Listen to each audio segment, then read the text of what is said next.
Hello and welcome to the Galactic Goddess Roundtable. I'm your host, Radha Nelia, and today we have our very special guest, Maya the Shaman, Danielle Schreck, and we are going to just have a conversation around gurus because it's been a very controversial topic for the past few years.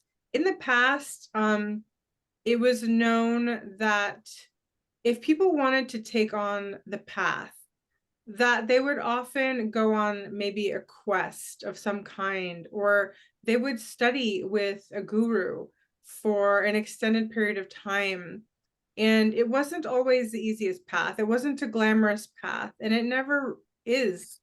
But that being said, we're just going to have a open, candid, unscripted conversation as usual, unedited as well. So welcome, Maya. Welcome, Danielle. Thank you.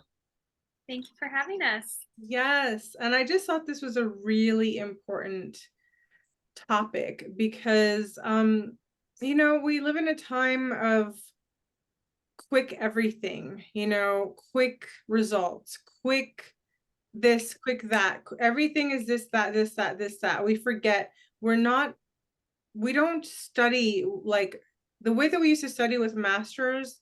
It's very unheard of. And people are like, well, this is not the age of gurus. And to this extent, I agree that we didn't come here. We're not here to worship others, but we are here to be teachers and to be students and to learn. So jump on in, ladies. What do you have to say about this subject? Okay, so I have some experience about a master and devotee relationship. It's a devotee who became a seeker of love, light, and healing from a master in order to ascend or to elevate oneself. And I've met beings who are also saints, and I've seen beings who are great masters that are able to perform certain special things that are not done by other people. Like, for example, who can levitate another person on the air? Well, I've seen a master do that. And I've also have been taken by a master on a spiritual journey. So there are beings that are elevated, really highly elevated than the normal population. And each one of us have different degrees of elevation in comparison with others. So not everybody have the same awareness, consciousness, way of being. We're all moving along the path. But the path of spirituality is different from the path of your normal way of being here on the 3D lane. So there's a lot of paths, and a guru is the one, from my understanding, from my experience, is the one that leads one into the path of enlightenment, or the path of light, or the path of authentic true love, and the path of knowing how to elevate yourself to understand the greater good in the cosmos, in the universe, and what our relationship to all of that. So very expansive, so very advanced souls. There were people, being great beings such as Jesus, Mary Magdalene, maybe even Isis. Like there are beings that actually are encoded for mastery, that their whole purpose is to help maybe even larger groups of people. And I know it's very controversial because the truth is the dark side doesn't want gurus. And I'm not talking about fluffy gurus, like get rich quick gurus, none of that. I mean like deep spiritual, the path of bliss is what some call it. because it's not an easy path, actually. It's not a glamorous path. It's not an easy path. It's a path. It's a very special relationship that you have with a certain being that is elevated in this way that you will not get all your jewels, in one walk. You have to earn it. And I know that's very controversial because people want it now. They want it now. They want it now. Everything. They want it all now. They want mastership right now. But Maya, could you tell us about the path, about what makes a guru a guru, as Okay. Mhm. So if one wants to learn Kung Fu, you go to a Kung Fu master. If I'm speaking Tagalog language and I don't know how to speak English, I go to someone who can teach me the grammar, the intonation, the proper way to speak English. So I go to someone who is learned and educated. But there are different types of guru because in my country, the Philippines, we call our teachers guru. And that's in school, we call them guru. Wow. So they are revered, respected, and honored. Mhm. So a guru is someone that you learn from until you become your own master, because there is a definite understanding that eventually we become our own master. Mhm. And that's, for everyone to recognize. Until then, we are seekers, we are devotees of the love and light of this universe, seeking for what will guide us in the right path. And there are so many types of paths around. And without someone who has the light to guide anyone that needs guidance, or who accepts guidance, then it's kind of like a blind leading a blind if you're not enlightened, because then you can stumble all over the place, or you can go places where you don't even know where you're going. So there must be a proper protocol. Mm. And with a master and disciple, or a devotee, or a seeker, there is a given path. And that's one thing that I think the Western world don't like, just a straight path. They like to curve. They want to understand different, the variables. And usually, the Westerners are much more adventurous. So, you go all over the place. And that's perfectly okay, because this world is to be experienced in that way. You get to experience many tastes, many experiences, many sights. You're in a sightseeing reality. So that's a third dimension reality. You're a tour. You're like a tourist. You're like a tourist on planet Earth. Yes. Yeah. And so, but once you get so tired a little bit about all these things that you're seeing around, and you're not full enough, like you're not being filled by it, and you're seeking for something deeper and something much more beyond what your eyes and your senses can acquire, then you really go into a search mode, deeper inside of you. And by doing that, what happens is that your intuition catches up with you, and it leads you to provide you the answers.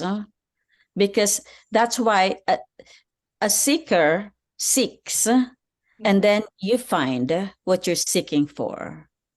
So as elevated as you become in the path, then you meet the right people that will awaken, enlighten, help you, hold your hands along the way in a loving way, in order for you to be able to find the right path.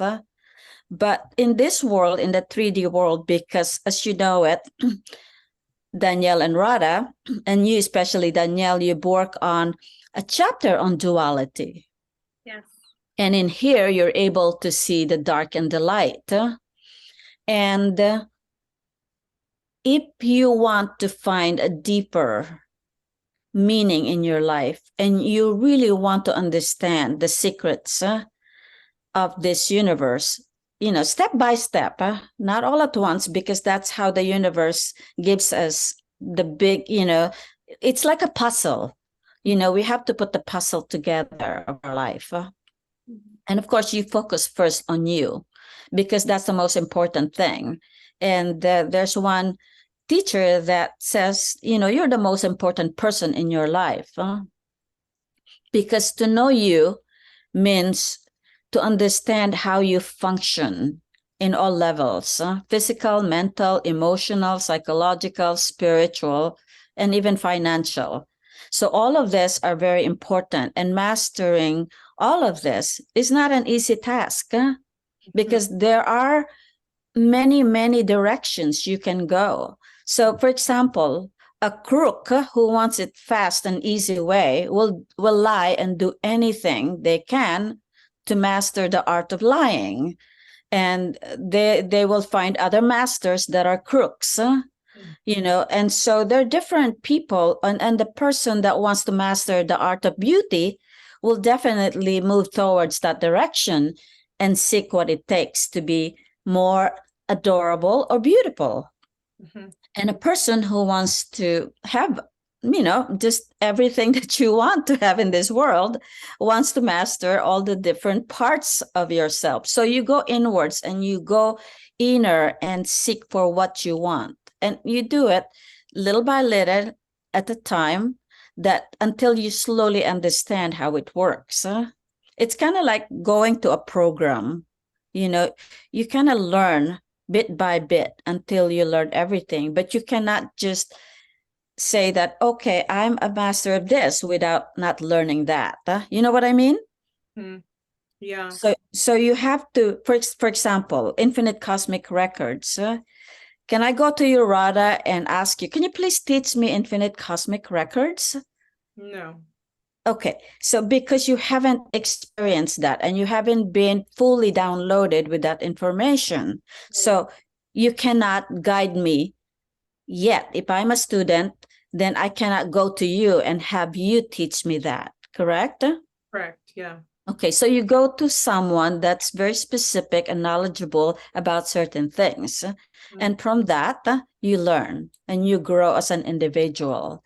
So in the same thing as guru, masters, great teachers, Yeah.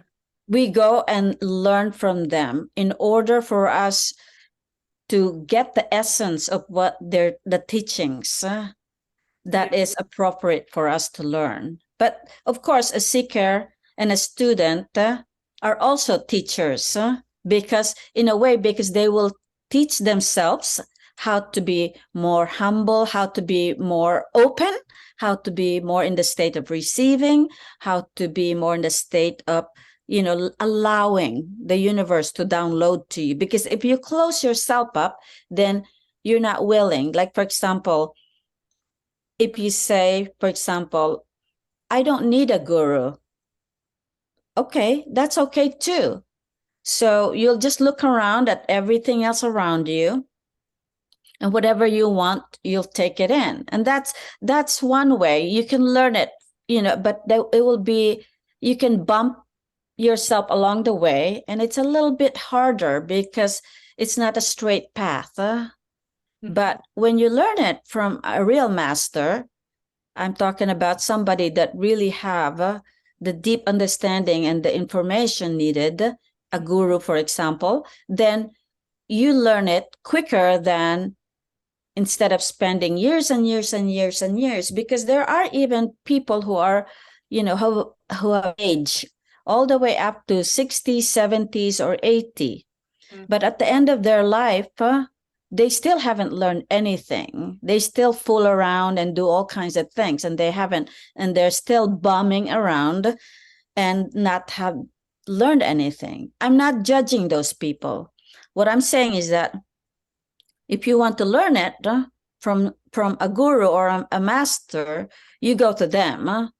You don't go to just looking around all over the place. You waste your time. So it's more efficient to be able to be having to learn from Mm. somebody who has done it already and realized it already. Do you understand what I'm saying? Yeah, absolutely. I think I feel very lucky to have known about gurus as a young girl, because even if I rebelled against some of the things, there are core values. There were core, very deep spiritual core pieces, that pillars that I can come back to, that I realize that this path was already set in motion, you know, even as a child, and despite the later tumultuous life, that that was set there for a very specific reason. And so, I mean, I learned that mantra Bhavanam Kevalam, you know, from the guru. And this guru, you know, this guru came into my dreams and not in a creepy way, like a beautiful way, walking beside me through a rose garden and living all the way in another side of the world. And I'm a child, and this guru is telling me this information that is very pertinent to my now moment, because it was very mission oriented to some degree. And although I have a hard time, you know, sometimes following like very strict things, because there are strict things, you know, there, this path that was set had some things that, like, you know, anyways, they had things, and but those, Disciplines. Huh? they had disciplines, thank you, disciplines, a lot of disciplines. And it's not easy. The path is not meant to be easy. In fact, the guru sometimes makes things very difficult, and that is part of the learning, is like the guru will throw you into unknown situations, or test, you know, in different ways to see if you're going to come back to those values. And if you make mistakes, if you have a contrast, you have that to come back to. So that is like, whoa, I tried this over here, it's crazy, and I think this feels more aligned. It gives you like a barometer. So it's very foundational. And I think the Western world of like, I'm the bomb.com has like eroded this really special mentorship in which, you know, these divine gurus have offered us. And I'm not saying like go out and worship anybody. I'm not saying that at all. I'm not promoting that. It's a very, very sacred relationship. And if you happen to experience something, you understand it's not based on manipulation. It's not based on anything but the soul. There's a deep soul recognition. And so it's so personal that I can't tell you what your experience would be like, but I can tell you that there is a certain humility, there's a certain reverence that, you know, when you connect with a master, they've put in lifetimes and lifetimes. And like we said, like, not everyone is at the same level. That's not better or worse or equality. That is the investment they put into their spiritual path, lifetime after lifetime after lifetime after lifetime after lifetime after lifetime after lifetime after lifetime. And that they reach their sort of experience pinnacle so that they could be of service to share that with others. And even great gurus have other gurus, like, you know, there's so many stories I would like to share right now, but I'm not sure if it's appropriate. So I'd like to ask, yeah, Danielle, do you have any thoughts on that? So this is actually a really unique topic for me because there's the trend going on, and we were kind of talking about this before we got started. About it's this whole and there's a certain level to it, but be your own guru, because there is a point in which you can, you know, like, hey, listen, you know, you're mastering yourself. I get it. Yes. But when people say that, I don't feel, and I'm this is not my intention, but like the message is very clear, like you were saying, Rada, and Maya, there's a certain level of respect and reverence for showing kind of like just respect for, hey, listen, these people have been here, they've led the path, they've led the way. It's a form of leadership that allows you to step into your own leadership. And when you master that, great. But until you do, like you have to go to someone, right? You can't just be your own mother. You can't be your own sis, you can't, you have to be taught, And I don't know if I don't see it, for me, I don't see, it as a way to bypass, gurus. I do feel it's very important. Um, I personally grew up in the Western world, so this is, a very different, trajectory I'm leading than the way I was raised.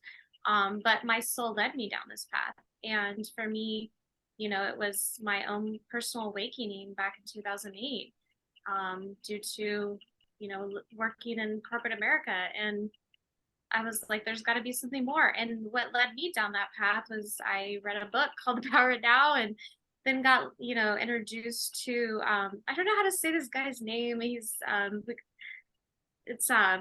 based out of San Diego. He led he's a guru. So this is a very interesting topic for me. I do feel not as equipped to speak on it. So I'm really honored that I'm here right now. Thank you for having me, Rada and Maya. I'd like to hear a little bit more about what Maya has to say, though, because I know that this is something that you have, more experience in. So if you don't mind, Right. Maya, if you can So more. a guru is also within you.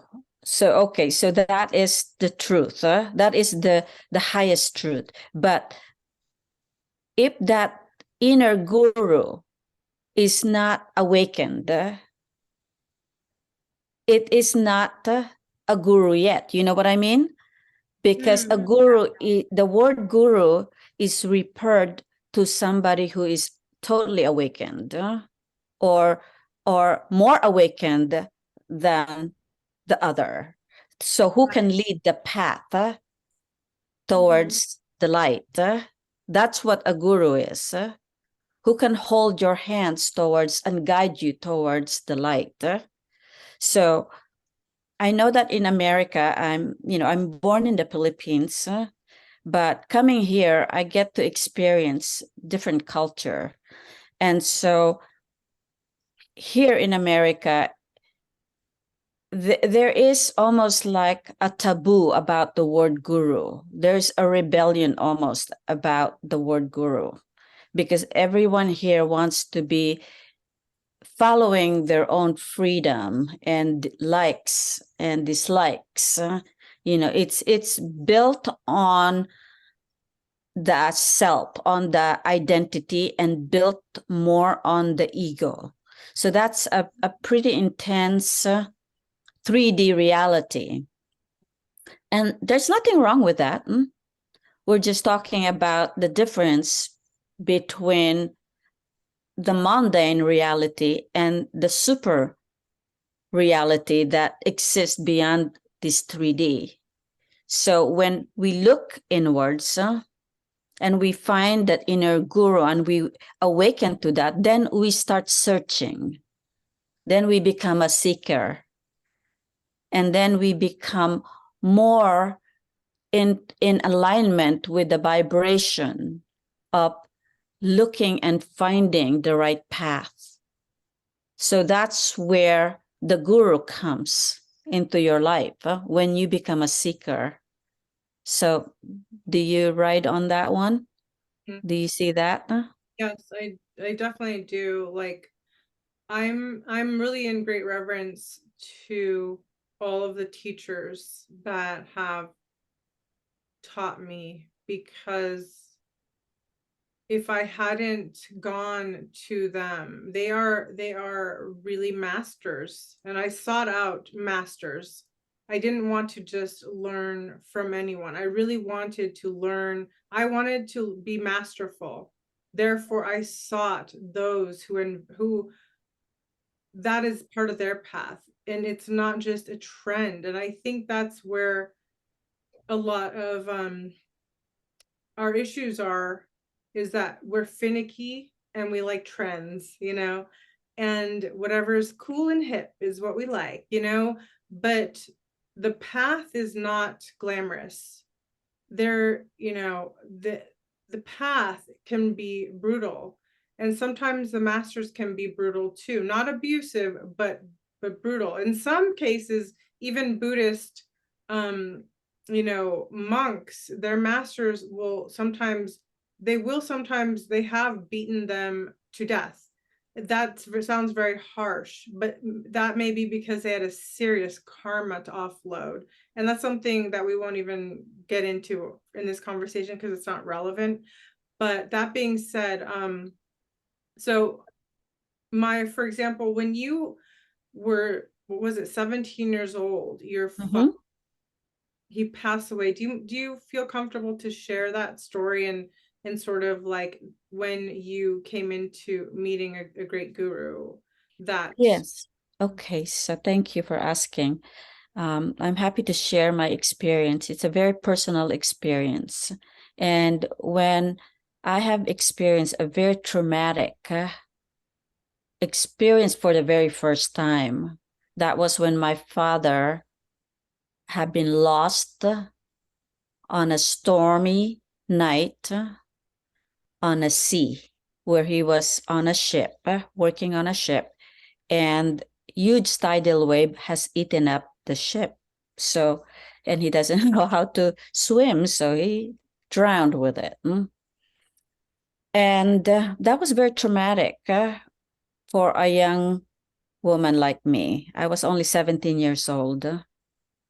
And our family depended on him because there's no job in the Philippines. People always go out of the country to work because there's no work. And it was very, very difficult and very traumatic that I felt like, okay, now what? We're just going to die here and suffer because we don't have anything. He provided everything for us: food, clothing, shelter, education. He sacrificed himself for the family, to not see his family year after year, to work outside the country just to feed his family. That's how serious this situation is.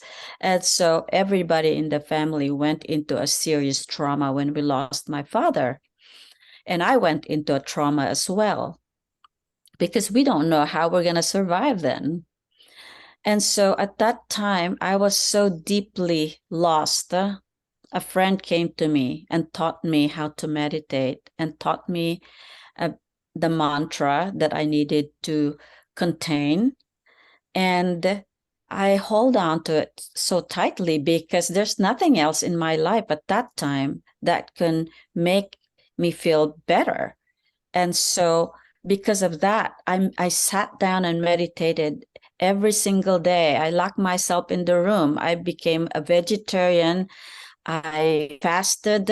I felt like that's the only thing I can do at that moment. I was so lost. So I became a seeker. And in seeking for something so deep inside me, then I found the light, because then I got in touch with my real guru, my master. First, the guru inside me awakened, and I searched for the real guru. And the guru showed up because I needed that master to show up for me. And so I learned the technique of meditation. I learned to say mantras, and I learned to learn the discipline of being a devotee. And night after night, I would meditate so much, sit down in meditation for 4 hours at a time. That's the discipline that I have learned for myself because I've chosen to do that. And I will do that 3 or 4 times a day, mostly not eating or just really just going into deep meditation. And at the end of the day, just before I would go to sleep at night, there would be a quick snap that would happen in my brain. And suddenly I saw this light swirling around and around, and it took me into a different space and time. I start seeing planets and galaxies, and pretty soon I felt like I'm traveling this entire universe. And this is the most amazing experience I've ever felt in my entire life. And it did not just happen one time. Every single night it would happen. And I would wake up in the morning and I already have traveled my universe. And that happened for 7 nights. And after that, I could not even talk. So for one entire year, I would not talk to anyone because I was floating in a cosmic realm that I'm not even feeling this dimension. It's so high vibe that I'm out there and people don't even understand what is going through with me. I would, for example, I would ride in a bus and I would hear everybody's voices inside of them. That's how developed my third eye had become because of this discipline, because of this practice.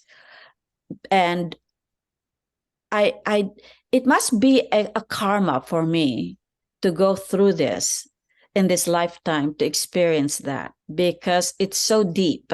And that's how, I was taught to create this modality as well, between my shamanic DNA that I have received from my family lineage, from Don Pedro, and from a master. And these are both two masters that has brought these wonderful spiritual teachings in my life. The other one is Sri Sri Anandamurti. And so when I learned all these things, what happened is that there's something that just like a bulb just lightened in your brain, and something miraculous takes place. Pretty soon your senses becomes very sensitive, and that's what we call extrasensory perception. There's a magic almost that takes place because you can send messages, you can receive messages telepathically from people that you'd like to connect with. And you don't even have to speak, because for 1 year I did not speak. And that's what happened to me. I'm able to hear people's internal information, whatever is happening in their minds.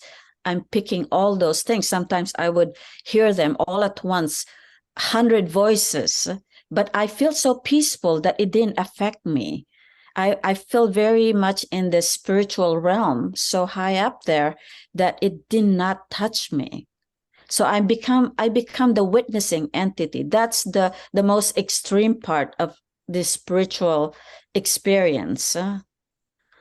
You become someone that is looking down at everything, not to look down at them, but to see what is going on in the third dimension.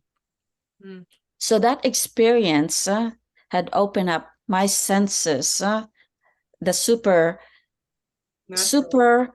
senses that normal people don't usually experience on a day-to-day level.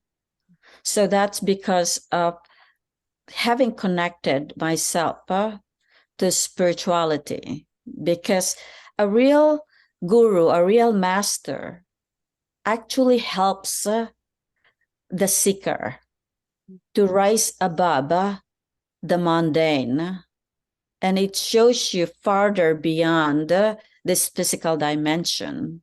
It allows you to experience greater heights, greater levels, and even bliss, which is the state of happiness that cannot be felt in a day-to-day life. That means that you could stay there in that dimension, and all you want to do is feel the gloriousness of the universe, the beauty, the amazing feeling that vibrates in your heart chakra.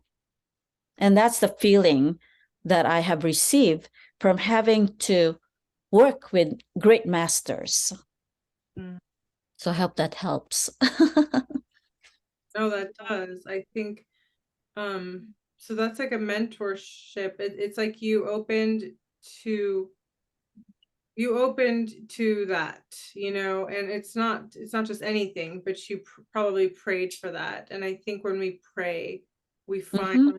what we're looking for. It's us making a call to the universe, like set us up to that. But I think these masters, like a lot of the masters, a lot of them, the really, really great ones you're not going to find even on, it's very hard. It's harder to find them. And I think it's incredible, your experience. Do you have any insight, Danielle? That is like, I love how you speak, Maya, and I'm both of you actually. A Mhm. lot of times when I speak with Rada and we are having our conversation, sometimes I'm like, am I really having a conversation right now with her? Because at the end of the day, I know that I'm human. I'm still learning, I'm growing. And when it comes to gurus and such, as you were speaking, Maya, I relate to a lot of what you were saying, but in a different way. I Mhm. haven't had certain experiences that you have had, but my soul understands. And I feel that yeah, I definitely feel that having a guru in your life and being aware of yourself enough to know, hey, I'm at a point where maybe I can, even if let's say you're growing and you're becoming a leader yourself, it's okay to lead others, even if it's small, and still have a guru. It doesn't mean you have to cut gurus out of your life. I mean, I would never cut my mom out of my life just because I'm an adult and I think I know it all. Mhm. These people are important, right? You got to have Right. the supports. And so journeys, it's very much required to have, I feel. And I do, it's again, I'm glad this topic got brought up because I have been saying this saying a lot, and it's just simply because it's kind of going around in the spiritual community, like you are young. Oh, sorry, I dropped my phone. And my light went out. But it's very powerful what you're saying. Oh, I'm so sorry, guys. Bear with me. So I'm just going to read the definition on Wikipedia, what guru is. So guru is a Sanskrit term for mentor, guide, expert, or master of certain knowledge or field.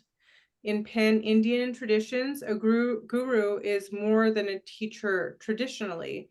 The guru is a reverential figure to the disciple or student, with a guru serving as a counselor who helps mold values. Again, I wanted to touch on that because that's really important, is like the values is very important, setting up those pillars. And I'm grateful for that, for having experienced that.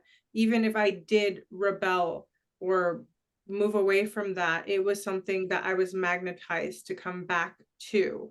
So shares experiential knowledge as much as literal knowledge, and exemplar in life and inspiration source, and who helps in the spiritual evolution of a student. And so, we live in a time where so many people are really lost, really, really, really, really lost. And also, so many people are awakening, and they're really, really, really awakening. And it's this very it's a time of like rifts, and it's very intense. And this is a time, like guru would say, like, hold on to my feet when the earth is shaking, when the world is falling apart. Hold on, because when you hold on to the guru, there is this, like, they pull you up. Like, some people, like Jesus Christ is a guru. Mhm. You know what I mean? Like, he's a great guru. A guru Mhm. doesn't have to be alive. You can connect with a guru in your meditation, in your prayers, you know, but there are disciplines, you know, Jesus has disciplines from which you know, that he offered in his life. And so you have to understand, it's not, you don't just go, I just want a guru just so I can gain knowledge. It's like you have to really, you really have to be in resonance with the core values that a guru offers. And so if you're not in a resonance with those core offers, there's a lot of people that say that they follow, you know, Jesus, but they're really mean and they're horrible people, you know, and they're ripping people off here and there, whatever. I have encountered those people, and or they're like pretending to be a pastor, but they're, you know, hurting and abusing the children. I have known of those people. There are a lot of false gurus, and they're not following the path. They are pretending. And so I'm not here to tell you who to believe in or what to do. That's not the point of this conversation. The point of this conversation is simply to address, in a world that thinks it's so far above gurus, look where we are. You know what I mean? Like, look where we are, honey. Look where we are. We're at the precipice of great change. And yes, we are activating our remembrances of many different things, but without those pillars in place, for, you know, each one of us has to create our own pillars of values, our own pillars of, like, you know, the meditation, Maya, like how has a meditation saved your life? You know what I mean? Without those disciplines, and again, discipline, you know, Americans and Westerners, we don't want to be told what to do. How dare you? You know, that's the whole, I already know. I could watch a YouTube video. I do not need to be mentored. You know, I could just watch YouTube, right? But the thing is, like, there is something so special. There's actually something so sacred. Like, for example, Kuan Yin has been a mentor for me. Have I met anybody that embodies the fullness of Kuan Yin on earth? I haven't. By mentoring with her, I've been able to develop parts of myself that are Kuan Yin, and I still need to develop more. It's an ongoing relationship. I have a relationship with Saraswati. Saraswati is one of the masters who has helped me build Radha Publishing House with these directive downloads. These are, and there are directives, you know, and so what I have to be humble enough to not be like, I know it all, I got it. Don't need that. I had to find humbleness in myself. And that is something that we are lacking in our culture, is humbleness. I am humble, and I am like, in my moments with them, it's very different. You know, the whole ego collapses. In those moments, it's the most pure, beautiful thing that I have ever experienced. My heart just opens. I don't have to be anything at all. It's like I just melt in the presence of these beings. And so again, we always have something to learn. And I think in the Western world, we just have Google, we have YouTube, we think we know it all. And there's a real arrogance in the spiritual community, in the coaching community. Everyone's already a guru. Well, really? Can you meditate every day? Can you connect with the divine? You know, can you put yourself out of your own way for a minute? So there are things here where, you know, and ego is healthy because that's part of who we are on this earth. It's part of the human makeup. But sometimes we have to put that ego aside. And those are really tender and sacred moments, because we are more ourselves than we've ever been in those moments. They're so tender. It's kind of like, I mean, I know this sounds weird, but you know, in the moments, like if you have a lover, and those tender moments that nobody else gets to see but that person, you know, it's like, it's so sacred. And that's like the intimacy that you have. It's not romantic by any means, but that letting down of all of your bullshit and shields and blah blah. It's just this openness those are the most miraculous, life-changing moments that we can show up for. And so I would say, when people are quick to say, you know, there is no guru, I would have to say I disagree, because it is divine mentorship with masters that have really helped me build foundations within myself and pull me out of darkness. So everyone has their own relationship with the divine, and I'll never be one to tell you how that works out. But what I will say is that there will be a time for all of us where we fall on our knees. And there will be a time for all of us when we have great losses. And there will be times in our lives where we are being asked to open our heart to something greater than what we think we know. And if we say yes, we can, these are initiations.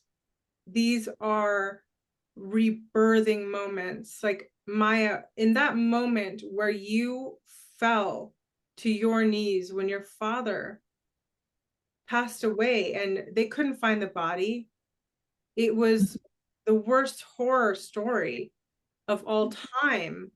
Every night probably thinking about him drowning over and over again. That could just make anyone go crazy, you know. But when you fell into this, what was the feeling? You know, that feeling of like, I don't know if I can even survive this. Yes, exactly.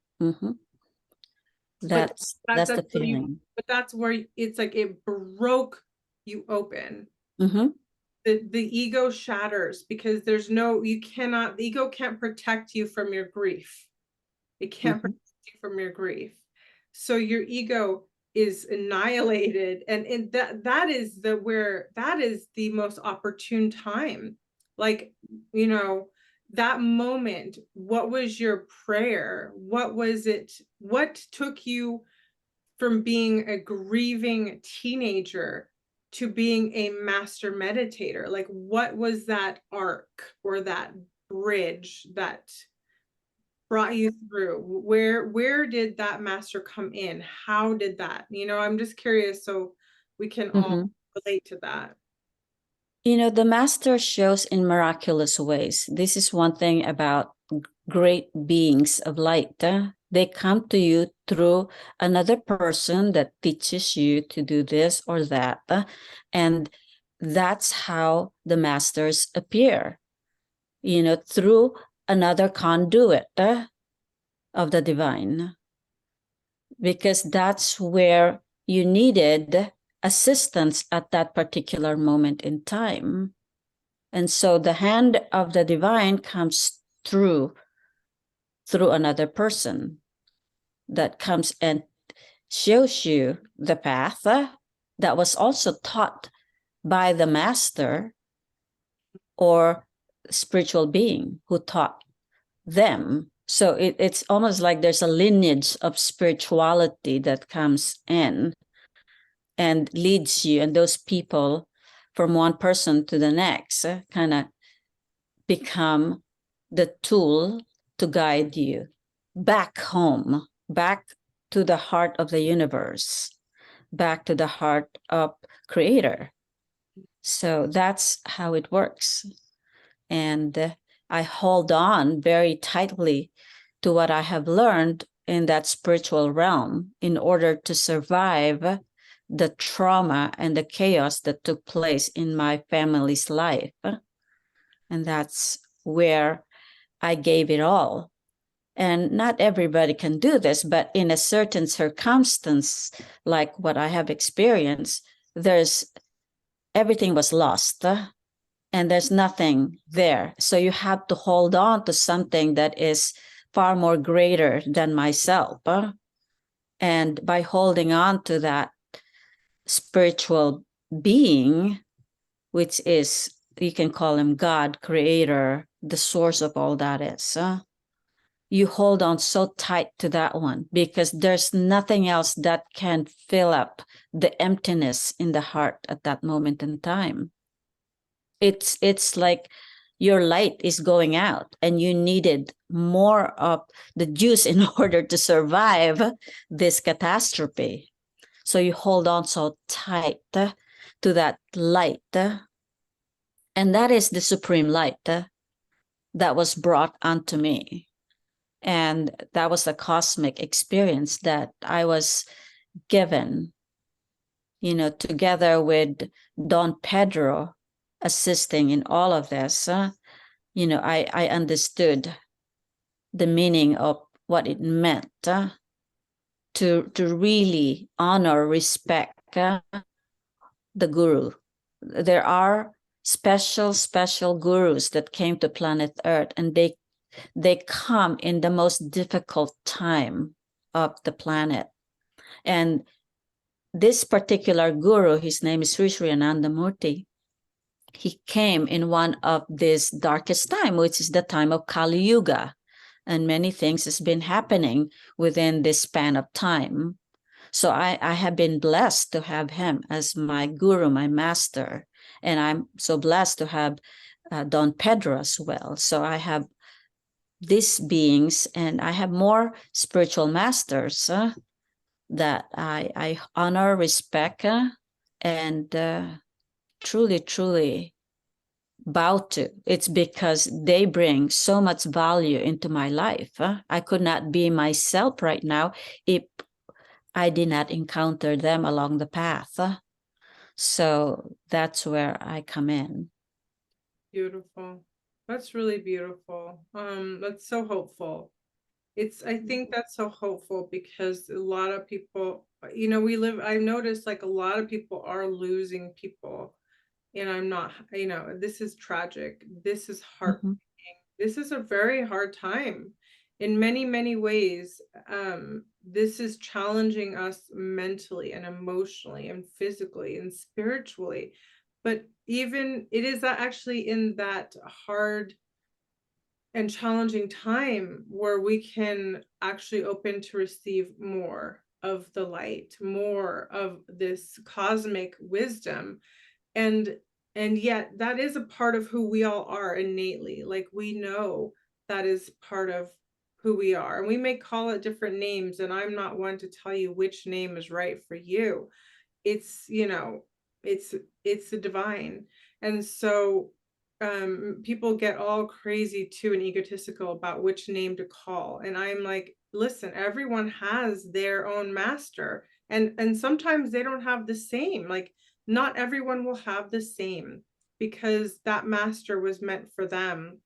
Like Sri Sri Anandamurti is not a very known master, but he has been a hugely powerful master, and those that have walked with him do know that, like Jesus, he can also perform. He has shown people like they can die and then they can come back. He's shown people so many things. He showed people he can grow his own teeth. He was imprisoned for many years because the government was not happy that he was spreading the light. He created orphanages. He did so much for the community. And interestingly enough, there was I believe it was Indira Gandhi, right, Maya? Yes. Indira Gandhi was very much against him because he was teaching and educating people how to live a better life, how to live a sustainable life, how to live with morals and values and meditation, and what it was all about. And he created a huge center with a huge garden, and that's the garden in which I visited in my dreams many times without ever going there or seeing a picture. I only found out about it after, because I had heard about what the gardens were like and the rose path, and that's what we were walking on many, many nights. I would meet with him. And so what I'm trying to say is that he was brutally attacked. So even like the gurus are not just sitting there being glamorous, just collecting the dough. You know what I mean? Like they actually go through a lot in order to be here on earth, because their frequency is so high, and that we know that all good is attacked. Unfortunately, I don't like to say that, but in this particular time, in the time that we're in, all good has been attacked. And so he went to jail. He did a protest. He would not eat, he would not drink. They poisoned his water, they poisoned his food, and they did many, many things. But the guards would come in and he would be levitating, like in a meditation position, talking to like intergalactic beings that were dropping into his cell. You know what I mean? Like documented. And so, there are spectacular beings that do come to earth, and they don't you can't say this is what a master looks like, this is what a master doesn't look like. He was short, bald, he wore thick eyeglasses, he looked like a nerd, you know what I mean? But you know what, he made it that way because he didn't want people to go like looking for him, because he was Rico Suave. Like he actually liked to deter people to see if their heart was true. So, the masters aren't always going to come all polished up for you. They, they come in many different ways, and just like, I just want to say this really quickly. And just like I have met angels who have been homeless or looked like they were homeless, but they were great masters pretending. Like I was like taking my dog to the vet, and I was on this highway. It was anyways, it was a desolate situation. And all of a sudden I'm sitting in this little atrium outside waiting, and this homeless lady comes in and she's like, "So how's your dog doing?" And she's just talking to me, but she's wearing rags. I mean, head to toe, and she just comes in for like 5 minutes and she just has this conversation. And I'm just going, there's something about her. And and then she just disappeared just as fast as she came. And I was like, there's something about her. I was sort of in shock. So we just had this conversation. It was very sweet. And I turned my head and she was gone. So there are masters, and they're very mysterious too. And they are not going to be glamorized. They're not going to be like, this is how you make more money. Like they're not there. It's a whole different, it's something that's so on a soul level. And yeah, like he received donations so he could build this great center, et cetera, et cetera. But he was at the service of others, And I think there are some incredible masters. We have to be open that to also understand that these beings are still existing, and they may even cloak themselves too. But also people that have studied, like people like Maya, that have really been invested in this and been connected to that. There's something really magical about that too, because that's where Infinite Cosmic Records came from. So it's really important to understand that the teacher, the mentor, student, whatever you want to call it, that these things are really special and that they're to be revered. A lot of people do not want to give credit to their masters. Everyone wants to be a superstar guru, but they're like, and gurus don't exist, but please follow me. You know what I mean? And I'm like, okay, right. Like that's the whole thing. It's this whole mentality. I just wanted to say like, hey, we need to have this conversation because there's so much magic in this world, and we have to be open to not just everything, but discerning and be open in our heart and call forward the masters, that will help us. I, in my heart, have been praying for that too, like I'm very particular, like whom I'm going to study with. Like I've really I've studied with many, many, many masters, and I've been very blessed, and I honor each one of them in my prayers. I thank them, because without them, I would not know what I now am able to share with others. So this is a lineage. It's a lineage. It's a lineage of knowledge, of spirituality, and it's very special and it's very sacred. So I just wanted to bring that aspect back, the sacredness of a great master, a great guru, that these are things that we shouldn't just like throw away, but actually cherish and honor so that we can evolve, because it's all about the evolution. If we're too egotistical, we won't evolve. We'll always be the best, but we won't actually be the best. We'll still be stuck. So that's all I wanted to say. Do you have any thoughts, Danielle?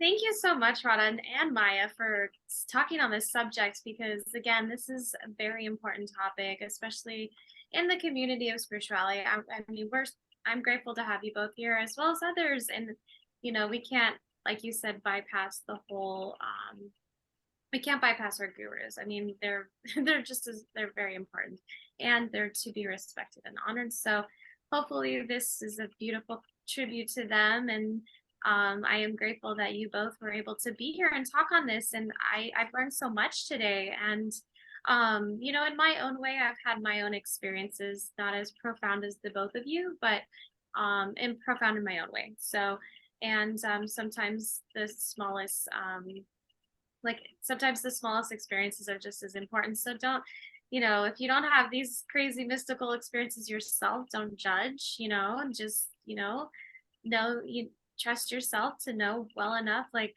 hey, I'm connected. So I don't want to ramble too much because I tend to do that. So I'm gonna pass the mic here to Maya. But thank you again. And it was such an honor to be here. And I'm excited to continue on this path, learning and growing and working with everyone during our Thank you, Danielle. My last thought about this is that it's really for us to know that each one of us is a spark of the light of the universe, and we all carry that light. So we have to keeping ourselves brighter and lit up that beautiful light inside us. And that's how we walk in this planet Earth, because we are the conduit of that. As we carry the light so strongly inside us, then we vibrate in a higher frequency. And the more we do that, actually, all of us, if we can do it, that would be wonderful, right? So it will be a party. Yes. It's kind of like Christmas bulbs, you know, hanging together with bringing their own light into the world. Isn't that beautiful? That's why Christmas is so loved by a lot of people, because of all the lights that come together, the brightness of it, the brilliance and the beauty of the light that shines through. So we love that. Yeah, and that's the hope, is that we all want to spark our inner light.